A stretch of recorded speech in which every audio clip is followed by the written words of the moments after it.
The premise of Hello Neighbor is enticing to me, having grown up in suburbia with an overactive imagination. As the plucky, unnamed child protagonist, you hear and see some disturbing things through your middle-aged neighbor's window and take it upon yourself to investigate. Unfortunately, the most disturbing thing ends up being the puzzle design.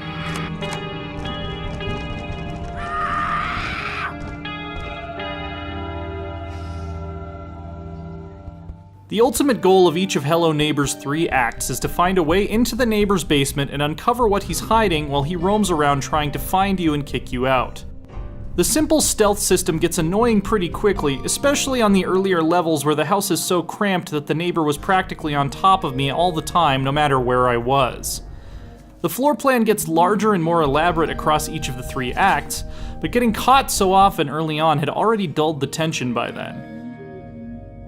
The level layouts in the later acts are cool, but they feature some of the most bizarre and frustrating guess what I'm thinking puzzles since the days of the 90s adventure game boom. In fact, they're worse. The combination of items and actions needed to progress often don't make any logical sense whatsoever, so it becomes pure trial and error instead of something that rewards cleverness, observation, or ingenuity.